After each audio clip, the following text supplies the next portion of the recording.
Selamat pagi dan salam sejahtera bagi seluruh umat Tuhan.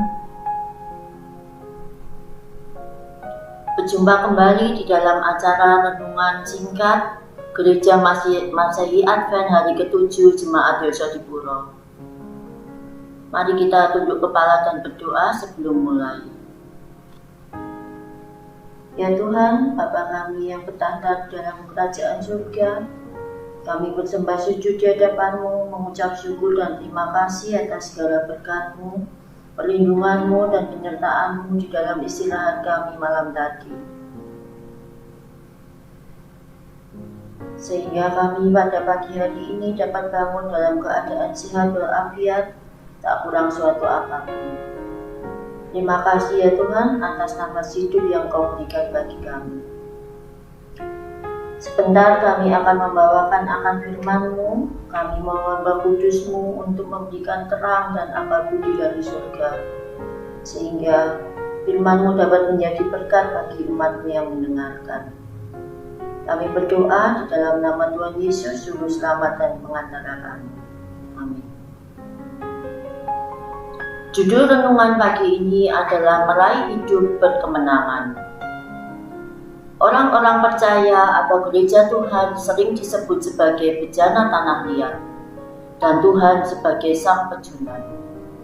Sebutan bejana ini memberikan pemahaman kepada kita betapa sebenarnya kita adalah makhluk yang rapuh, yang tidak berdaya jika tanpa Tuhan beserta kita. Sebagai bejana, kita juga harus siap dibentuk oleh sang pejunan, menjadi bejana yang mulia seturut akan kehendaknya. Agar kita menjadi bejana Tuhan yang berharga dan digunakan untuk tujuan yang mulia, kita pun harus rela dan mau dibentuk oleh Tuhan. Meskipun di dalam proses itu kita mengalami sakit yang luar biasa. Di dalam diri manusia ada dua unsur kehidupan, yakni unsur jasmania atau manusia lahiriah dan manusia rohania atau batiniah. Manusia lahiriah semakin lama semakin merosot dan semakin berkurang tenaganya, berkurang nafsu makannya, berkurang pendengarannya, berkurang daya pikirnya, dan lain-lain.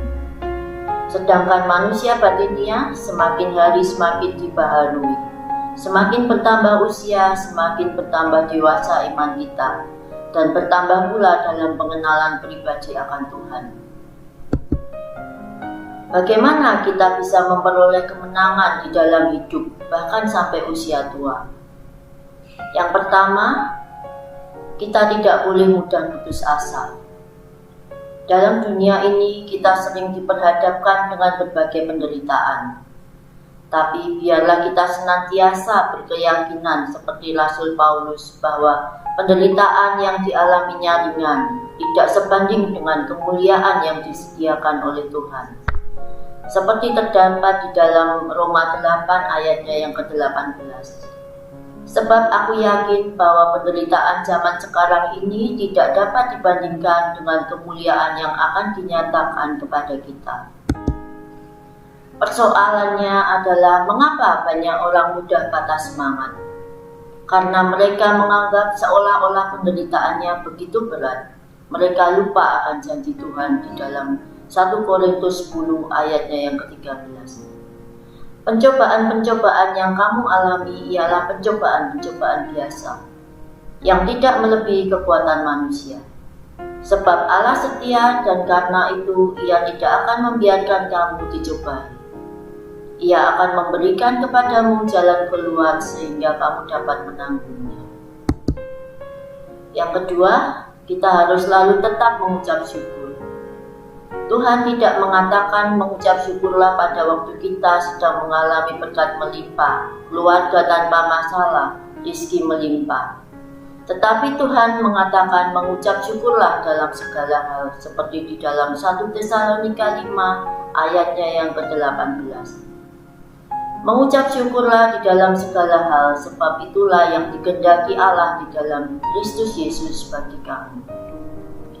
Jadi seburuk apapun kondisi kita, Tuhan mengatakan kita harus tetap mengucap syukur. Alkitab banyak memberikan pelajaran kepada kita akan betapa besar kuasa dari ucapan syukur kita. Yang ketiga, kita harus selalu mengarahkan perhatian kita hanya kepada Tuhan. Artinya, kita jadikan Tuhan dan perkara-perkara surga sebagai fokus utama hidup kita. Kondisi kehidupan kita sehari-hari yang syarat dengan kesibukan dan persaingan dapat menjadi godaan untuk kita tidak menjadikan Tuhan sebagai fokus utama hidup kita.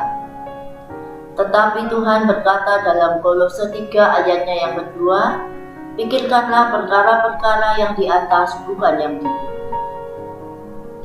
Biarkanlah kita terus utamakan Tuhan, menjadikan Dia sebagai sandaran hidup kita.